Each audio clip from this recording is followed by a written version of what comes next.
सुप्रभात। Class 7A। I hope आप लोग सब कोई अच्छे होंगे और आपकी पढ़ाई लिखाई भी अच्छी चल रही होगी। तो चिल्ड्रेन, चलो हम लोग पढ़ाई लिखाई करते हैं। आज हम लोग पढ़ेंगे बाल रामायण। बाल रामायण हम लोग पढ़ रहे थे। बाल रामायण में हम लोगों ने पढ़ रहे थे हम लोग किष्किंधा कांड। किष्किंधा कांड में हम लोग पढ़े थे बाली वध। पिछले क्लास में आप लोगों ने देखा था कि किस तरह से बाली का वध हुआ था और बाली की वध होने के बाद से राम की आज्ञा पाकर सुग्रीव किष्किंधा चले गए। उन्होंने अंगद को युवराज बना दिया और सुग्रीव के किष्किंधा जाने पर बानर जो है बड़े प्रसन्न थे और वे बार बार राम की प्रशंसा करते रहे। राम और सुग्रीव ने वर्षा ऋतु का अंत होने पर लंका पर चढ़ाई करने का निश्चय किया था।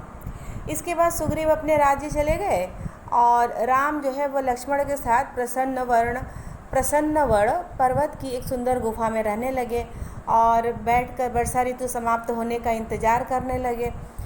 अब इधर क्या हुआ कि वर्षा ऋतु समाप्त हो गई और लेकिन सुग्रीव जो है वो भोग विलास में लगे रहे। उनको याद नहीं रहा ये वचन।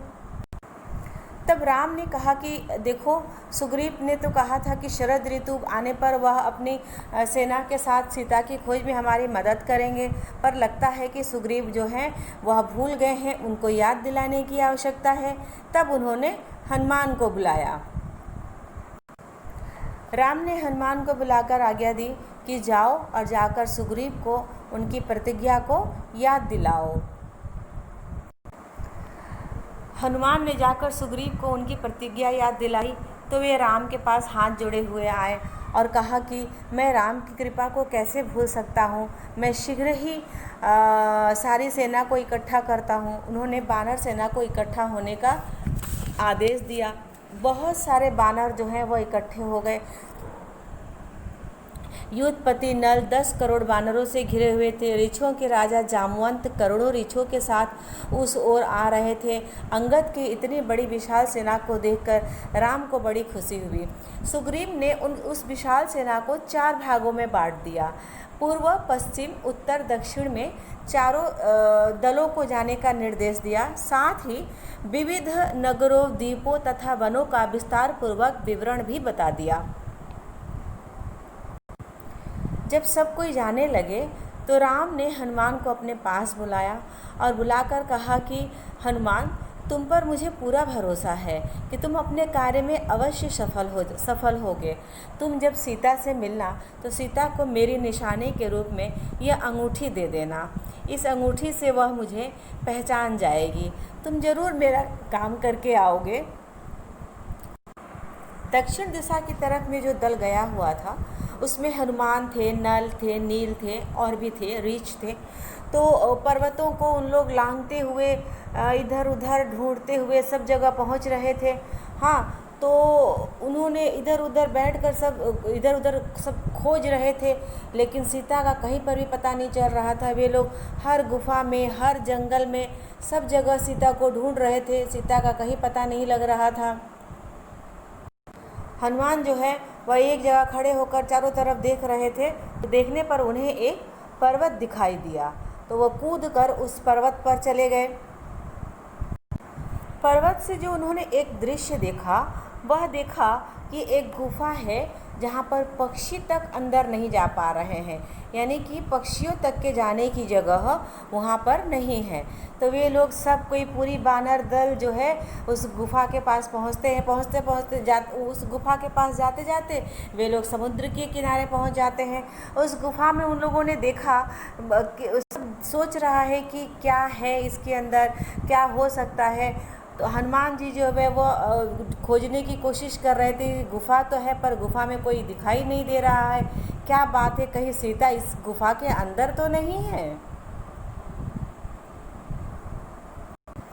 तब उन्होंने देखा कि उस गुफा के वहाँ पर एक बहुत बड़ा गिद्ध बैठा हुआ था। बहुत बूढ़ा था और विशालकाय भयंकर गिद्ध बैठा हुआ था। सब बानर उसे देखकर आश्चर्यचकित हो जाते हैं। तो वह गिद्ध जो है वह कहता है कि बंदर तुम वानर सेना मुझे देखकर घबराओ नहीं, मैं जटायु का भाई संपाति हूँ। जटायु आप लोगों को याद है जिसने सीता हरण के समय रावण को बाधा दिया था। कुछ महीने पहले मैंने देखा कि रावण एक स्त्री को, संपत्ति ने बताया वानर सेना को कि कुछ महीने पहले मैंने देखा कि रावण एक स्त्री को बलपूर्वक अपनी यान में लिए जा रहा है। वह स्त्री हाँ राम कहकर रोती जा रही थी। संपाति की बात सुनकर अंगद ने उसे राम के बारे में सब कुछ बताया। संपाति बोला, मैं बूढ़ा हो गया हूँ, नहीं तो रावण से अपने भाई के वध का बदला अवश्य लेता, पर तुम समुद्र पार कर लंका अवश्य जाओ, हो न हो वह सीता वही होगी। दूर तक फैले हुए समुद्र को देखकर सब वानर सोच में पड़ गए कि 100 किलोमीटर फैले समुद्र के दक्षिण किनारे को कैसे पार किया जाए।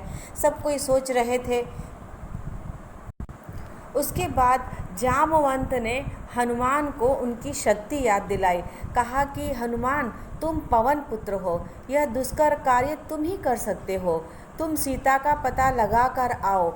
हनुमान ने खड़े होकर जामवंत को प्रणाम किया और अपने शरीर को बड़ा किया। उनका शरीर सोने के समान चमक रहा था। हनुमान एक ही छलांग में महेंद्र पर्वत की चोटी पर जा पहुँचे। ओके चिल्ड्रेन, तो यहाँ पर जो है आपका समाप्त होता है किष्किंधा कांड। अब हम लोग अगले कांड में जाएंगे जहाँ पर देखेंगे कि हनुमान लंका में पहुँच गए हैं और लंका में पहुँचने के मार्ग में यानी कि समुद्र में उनके साथ क्या क्या घटनाएं घटती है ये हम लोग देखेंगे सुंदरकांड में। ओके।